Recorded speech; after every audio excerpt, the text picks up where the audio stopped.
Are you the reserved guest I was expecting? I have something important to discuss with you. Would you mind sparing a moment? As I was about to enter the restaurant, a woman in a chef's attire, wearing a tense expression, approached me. Intrigued, I wondered what she wanted to confirm regarding my meal. However, when I listened to her, I was hit with a shocking revelation that made me go pale. My name is Emily Thompson, 31 years old, working in the advertising industry. I work diligently to create better advertisements, and although it's a challenging job, it's incredibly rewarding. My husband, John, whom I met through work, is a year older than me, and we've been married for a year. Being a dual-income household, we efficiently share our household chores and help each other manage our lives. Initially, our interactions were solely work-related, but as time went by, we started having more personal conversations and grew closer. I realized that we shared similar interests and values, and I started developing feelings for him. Fearing that we might not see each other often after our collaborative project was coming to an end, I mustered the courage and confessed my feelings to him. Despite my nervousness, he accepted my feelings, and we started dating.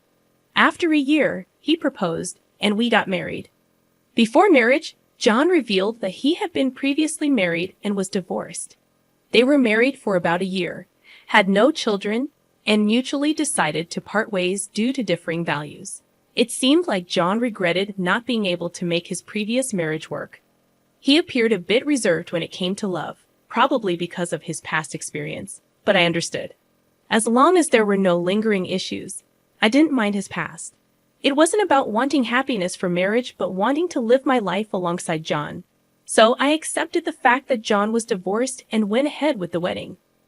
Our married life was filled with happiness, but slowly, the real implications of John being divorced began to unravel. After our wedding, we moved to an apartment close to both our workplaces, and John's parents live nearby, and we get along well. Our married life has been smoother than I anticipated.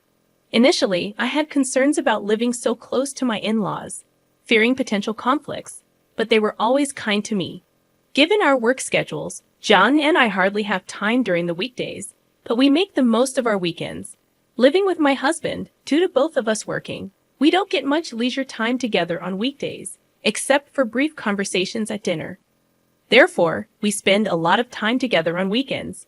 We both enjoy eating and often cook dishes we want to try at home. Ideally, dining out would be great. But I have an allergy to fruits from the Rosaceae family, so I can't casually eat out. Even when I think a dish doesn't contain these fruits, they might be used as a hidden ingredient, making it tedious to constantly check with restaurants. Even a slight touch causes my skin to turn red and swell. I feel bad asking about ingredients at restaurants and have developed an aversion to dining out due to this. I developed this allergy as an adult, and initially, I was taken aback since I hadn't expected it. I recall a time when I ate a lot of strawberries, and my mouth swelled up, making it difficult to breathe. I used to eat fruits frequently, and after getting tested at the hospital, I was devastated to find out about my Rosaceae fruit allergy. Discovering that I could no longer eat favorites like strawberries, apples, pears, and peaches saddened me. I'd had reactions after eating food I thought was safe, only to find out they contained allergens, which further discouraged me from dining out. This made me apprehensive about buying ready-made meals or snacks, adding a bit of stress to my life. Perhaps due to the initial severe allergic reaction and the sadness of not being able to eat my favorite fruits, I became overly cautious about checking ingredients during meals with my husband. While we were dating, my constant checks made me feel apologetic. However, I can't feel at ease without thorough confirmation, and without it, I can't fully enjoy meals. Still, we love eating. My husband and I would select ingredients and enjoy cooking together, a routine that helped reduce my excessive worries. Fortunately, both my husband and his parents understood my allergies, easing the mental burden I felt after getting married, especially my mother-in-law, who had a deep understanding of allergies due to her father's severe wheat allergy. Wheat is commonly used in many products, and even a little bit affected him. Allergies can be lethal, so we were very careful. She explained that she researched my allergy and always ensured that meals were safe for me when we dined at her place or went out. She took extra precautions, allowing me to enjoy meals without worries. You shouldn't have to be scared during meals. I'll make sure everything is safe for you, she told me, which almost moved me to tears. I have a great relationship with my in-laws, especially my mother-in-law, who treats me like her own daughter. We often go out together, and my husband and his parents are wonderful people. The concerns I initially had about my allergies have vanished. One day, a project I proposed at work was successful, earning me a promotion, which I excitedly shared with my family. They were all thrilled, especially my mother-in-law. While spending time with her, she invited me to celebrate at an upscale restaurant. That's a very fancy place, isn't it? I can't let you do that, I hesitated. The restaurant was in a luxurious hotel nearby, which I had always dreamt of visiting since my student days. However, it was truly upscale, and I felt it was too extravagant even for a celebration. You don't have to hold back. This is such a joyous occasion. Let me treat you, she insisted, genuinely happy about my promotion. Her sentiment warmed my heart, but I had reservations. I remembered visiting the restaurant's website before my allergy developed and dreaming of tasting their fruit-filled tart someday.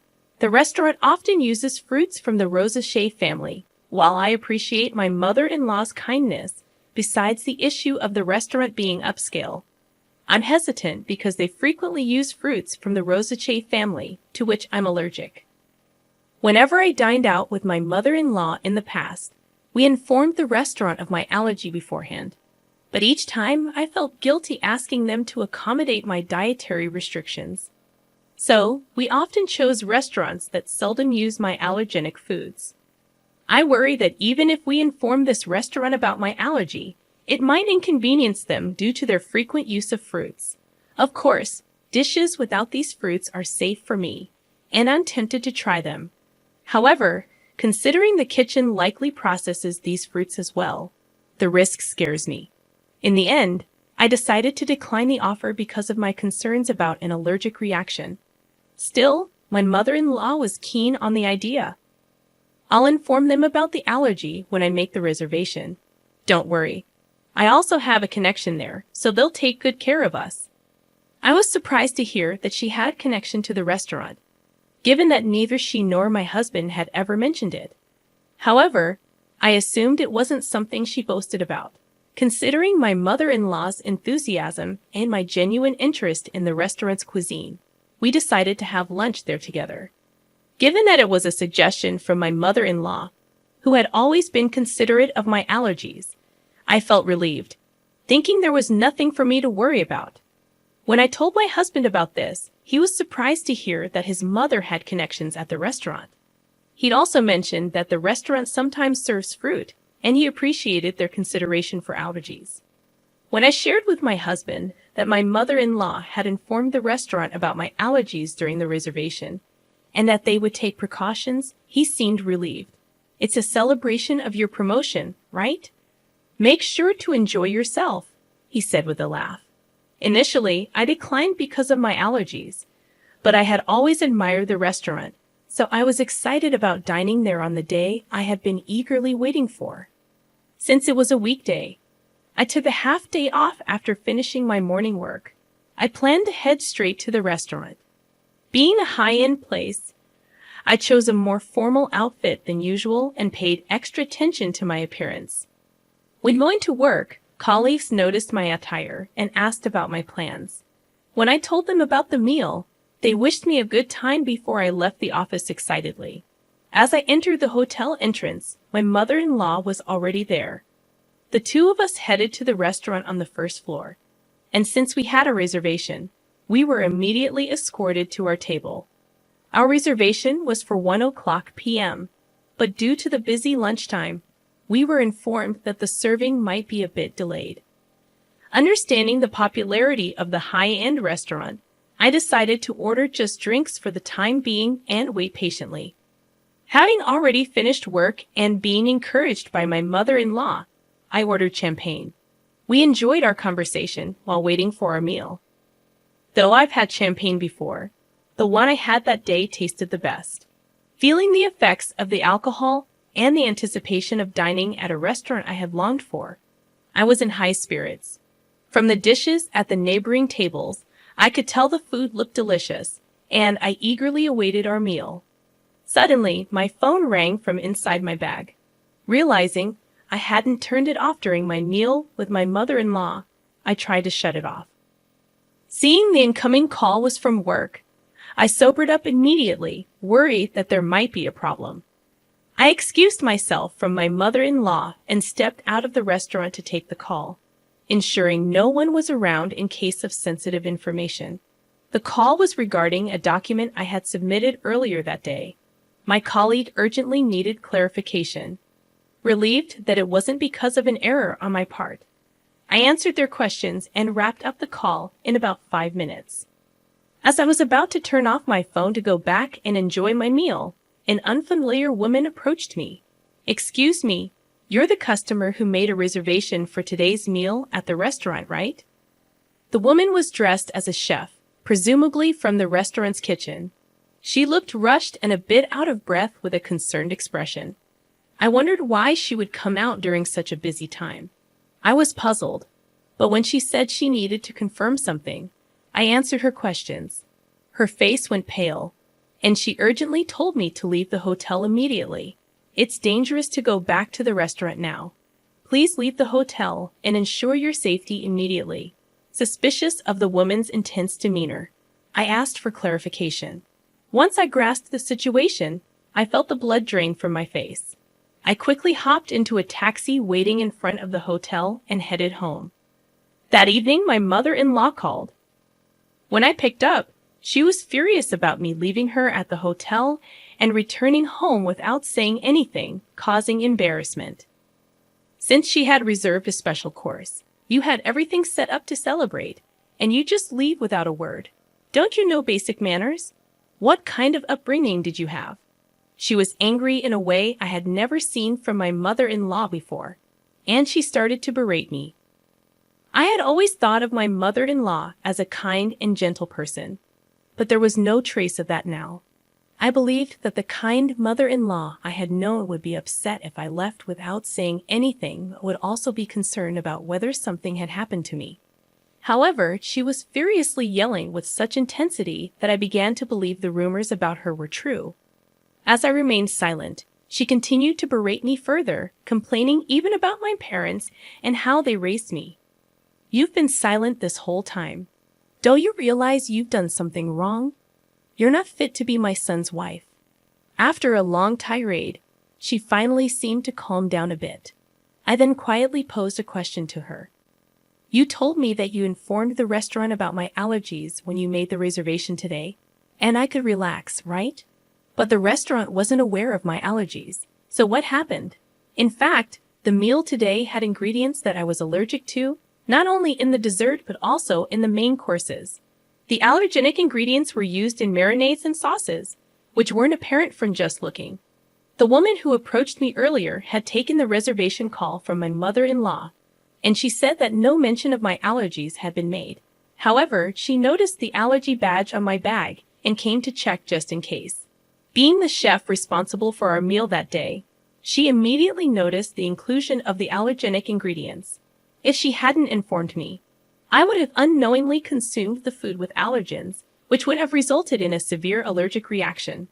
Initially, I doubted that my mother-in-law would purposely make me consume allergens, but considering the woman took time out of her busy schedule to inform me, I quickly believed her.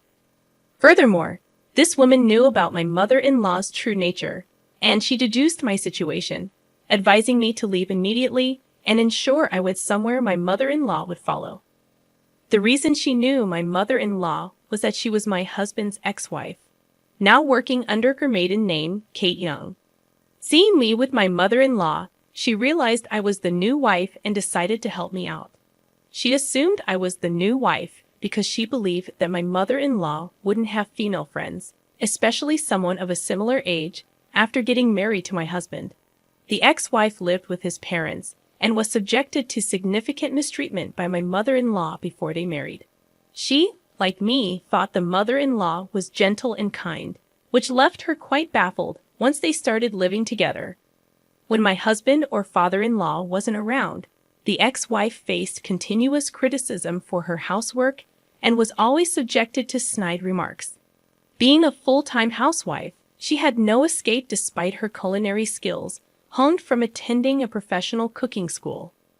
The mother-in-law still found faults with her dishes, even discarding them at times. She considered discussing this with her husband. But the mother-in-law was adept at concealing her true nature, especially around him. Feeling her complaints would fall on deaf ears, the ex-wife aimed to gather evidence. However, as she had recently become a full-time housewife, she lacked funds and was almost constantly under the watchful eye of the mother-in-law. Unable to gather proof and without anyone to confide in, she felt trapped in this life, so she fled in the form of a divorce. Despite never having worked before, she utilized her culinary license to seek employment and was lucky to land a job at the restaurant. She worked diligently, and over time, the memories of her mistreatment faded, and she began to enjoy her work. After a few years, as she matured into a full-fledged chef, for some reason, my mother-in-law discovered she worked there and started frequenting the restaurant. Upon realizing her ex-daughter-in-law was there, she discreetly threatened her for discounts while she declined absurd demands. Past traumas influenced her to yield to some, and the connection my mother-in-law spoke of referred to the ex-wife. When I questioned why she hadn't communicated my allergies to the restaurant, my mother-in-law feigned ignorance. "I knew about your allergies, so I must have told them." "Maybe it's the staff's oversight," she countered defensively, placing the blame on the restaurant staff. Given that the reservation call was handled by the ex-wife, it's probable that my mother-in-law deliberately didn't mention the allergies, intending to pin the blame on the restaurant. However, I was already onto her game, considering the restaurant's stringent guidelines on allergies. If informed, they'd have accommodated my dietary needs. Moreover, they record calls for dispute resolutions, so it would be easy to verify who was at fault. When confronted with this, my mother-in-law, not anticipating recorded evidence, fell silent. I pressed on. "You've always been cautious about my allergies. Why did you not mention them this time?" Until now, my mother-in-law was well aware of the dangers of allergies and always showed concern, so I never imagined she'd do something like this. She knew that by doing this, it wouldn't end well for me, given that we had a good relationship until now. I was curious why she acted this way and sought an explanation. After a brief silence, she shouted defiantly, "I despise you. You outshine me. You deserve some pain." She was envious since I received praise at work and was more liked in the neighborhood than her. She arrogantly claimed that even if I spoke out, no one would believe me. If it weren't for this incident, I wouldn't have believed she was capable of such actions. Thus, I had collected evidence to reveal her true nature and confronted her with it. Everyone would believe me. My parents and my husband, John, are here, listening to everything. Plus, this conversation is being recorded. Everyone present had heard her berate me and her intentions to purposely expose me to allergens. In fact, after leaving the restaurant, I immediately went to my parents' house and had John join us. I had informed them of the situation, and we were discussing our next steps when she called. So I swiftly switched the call to speaker and started recording it for evidence. As a result, we had her incriminating statements on tape. She was taken aback by my revelation and asked in a shaky voice, "Wait, is John there with you?" She never expected her son to find out and asked in a trembling voice. In response, her son, who had been silent and emotionless, gathering evidence, spoke up. "I heard everything. I can't believe you do something like this, Mom," he said in a suppressed, angry tone. She hastily began making excuses. "It wasn't like that. I didn't mean." Her desperate attempt seemed insincere, especially after her earlier outburst. His anger was evident as he shouted, not only towards Kate, but also towards Emily. "I don't even want to think of you as my mother anymore. We're cutting ties." Given the true nature of the mother he had trusted, John was beyond furious. He then declared his estrangement from her, ignoring her cries. Furthermore, my parents said that they would sue her for attempted murder, and John cut off the call, disregarding her voice. Later, when John informed his father about the incident, he was furious and suggested divorce, eventually throwing her out of the house. With no relatives to rely on, no income, and being a housewife, she clung desperately, pleading and crying. Her husband, feeling a final bit of pity, put her in a basic apartment, paid the first month's rent, and told her to find work so she could support herself. But having been a housewife, she seemed to lack the drive to work, and, for some reason, clung to both John and me. She barged into our house demanding money, but we drove her away, telling her to earn it herself, especially John, who was extremely stern, ensuring she wouldn't approach our house again. Later on, rumors suggested she started working at a nearby supermarket, but she seemed quite disheveled. Given her nasty attitude, she had no one to rely on and seemed to be struggling on her own. I hope she continues to work hard, both for her own expenses and to pay us the compensation. And I want her to stay out of our lives. As for why she did what she did, it seems she was jealous of me and wanted to see me suffer. John's ex-wife had moved in after graduating from a vocational school and became a housewife. She was submissive, obeyed her mother-in-law, and had a quiet nature due to her unpleasant character, which made her disliked by women and her enjoyment in bullying those weaker than herself. She used to take out her stress on John's ex-wife. However, I am independent, working, and getting promotions. I had a higher social status than her and was well regarded in our neighborhood. Initially, she liked me, thinking I was a competent daughter-in-law, but she gradually grew jealous. Being unable to bully me, she wished I'd be in a position where I'd become incompetent, wanting to look down on me. After the explosive call when John and his father confronted her, she confessed everything, leading to their declaration of cutting ties with her. Later, John apologized to his ex-wife for not noticing the bullying. At that time, he was new at his job and deeply trusted his mother, which blinded him to her behavior. Still, he felt he should have noticed and was regretful. His ex-wife assured him she was over it. She's dating someone now, and their conversation ended on a peaceful note. John felt relieved, knowing she was genuinely happy. Thanks to her help, I became friends with John's ex-wife. She's also career-oriented, and we get along well.